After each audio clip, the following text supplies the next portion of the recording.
bring in Florida's GOP Senator Marco Rubio. Good morning to you, Senator. Good morning, guys. Good morning. The parents, I'm sure you saw that press conference. They said they're praying now for the police.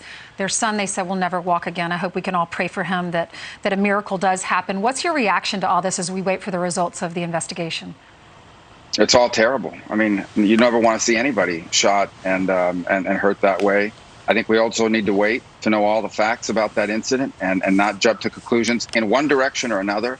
And in the meantime, I think we should all be in agreement that no one should be tolerating, celebrating, supporting, or allowing riots, or allowing people, these armed groups, to show up, no matter what their ideology might be, because you have scenes like what you saw there last night. More people have now been killed. It sounds like more people have been shot.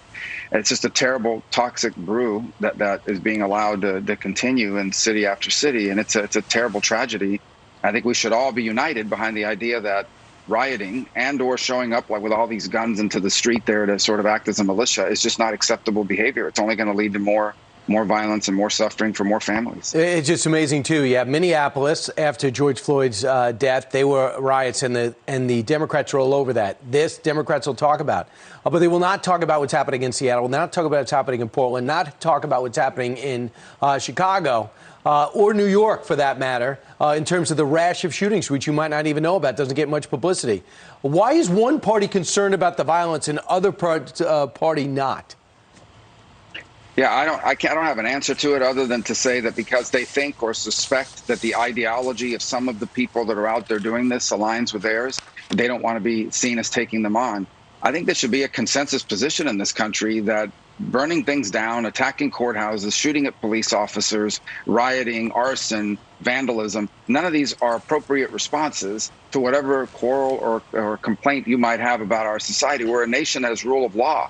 We have court systems, we have a legislative process. It isn't perfect, but it is an outlet, the best outlet for litigating and fighting on these topics. What is not appropriate is for anyone, I don't care if you're coming from the right, the left, or wherever, it's not appropriate to take to the streets and attack innocent people and burn things down and attack police officers and try to burn down a courthouse. That's not an appropriate response, and all of us should be in agreement on that.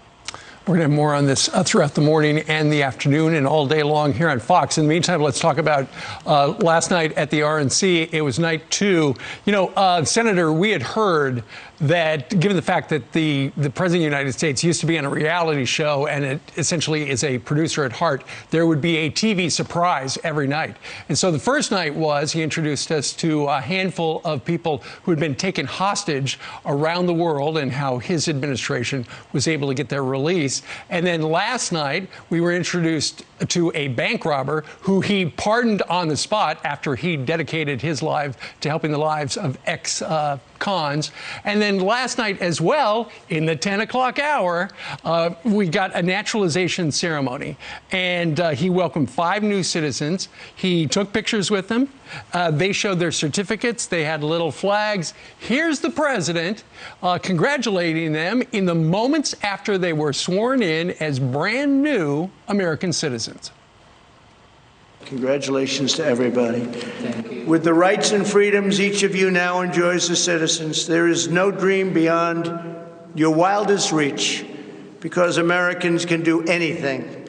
Today, you have also accepted the profound duties and responsibilities that come with American citizenship. By swearing the oath of allegiance, each of you has entered a sacred and unbreakable covenant with our nation. You have pledged your undying loyalty to the American people, the American Constitution, and the American way of life. You're now stewards of this magnificent nation, a family comprised of every race, color, religion, and creed. United by the bonds of love, we are one people, sharing one home, saluting one great American flag. All right, so that's the president last night, Senator. The reaction, a lot of people loved it. It was great. It reminded people of what Donald Trump has done so far in the last 3.5 years. But other people, somebody over on one of the other channels said he used those people as political props. What do you say about that? Well, first of all, I imagine all those people that were there voluntarily. I thought it was a very powerful moment. Yep. I think it reminded us of 3 things. Number one, that being a citizen of this country is a tremendous blessing, one that I was born into, but one that millions of people throughout our history have actually chosen.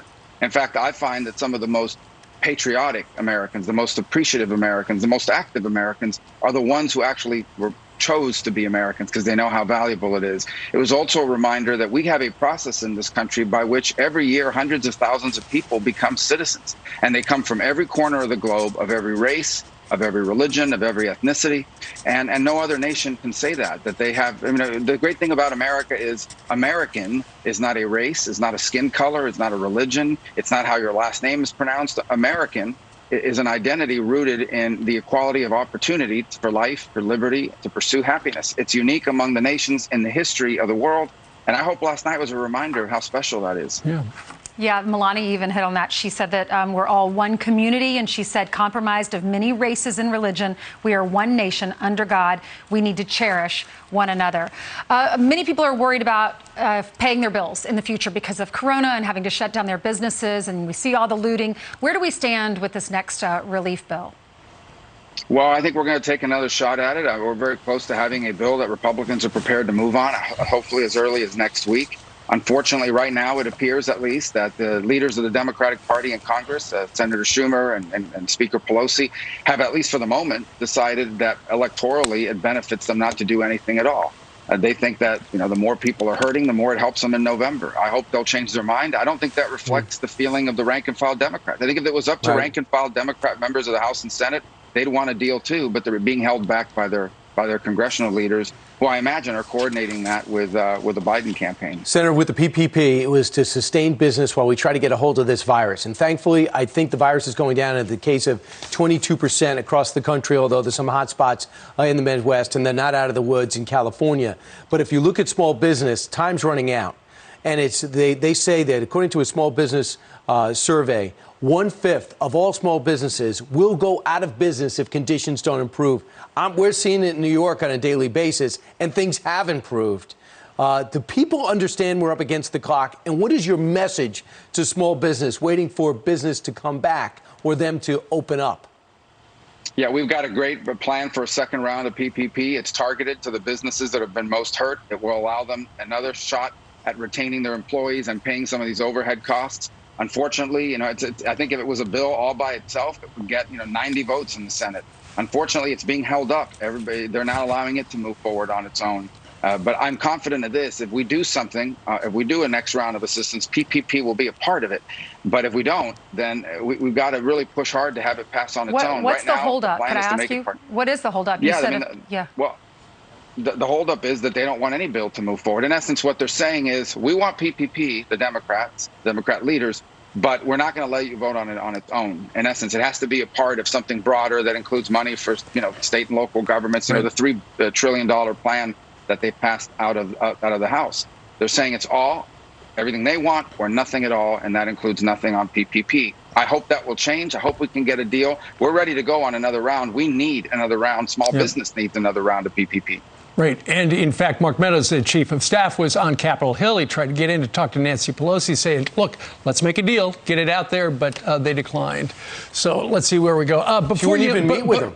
Right. Before you leave, though, Senator, how much is the Miami Dolphins paying you to wear that shirt on TV this morning? Nothing. They've, I'm looking forward to the season. I'm grateful that they're going to be able to play them and everybody else. And with look, fans. I think it gives us something. With fans, not a lot. It won't. Look, nothing's going to be normal this year. There's a new normal. We have to do it as safely as possible. I do think it's important, for those kinds of things to happen to the extent that we can do it. It's just good for everybody's, well-being. Right. I think to be able to do some of these things and enjoy some of these things. And I grew up and created some pretty good memories. Haven't been so great in the last few years, but I'm hoping that's about to turn around with talking about the Dolphins. Yeah, it's just a shame. The Big Ten seems to be pure politics to keep that college football from playing. I never thought I'd say that, but there's no question that politics is playing a role with college football starting up again. Maybe you should get involved in that, Senator. You don't have enough on your plate. I appreciate you joining us. Thank you so much, Senator. Thank you. Thanks, guys.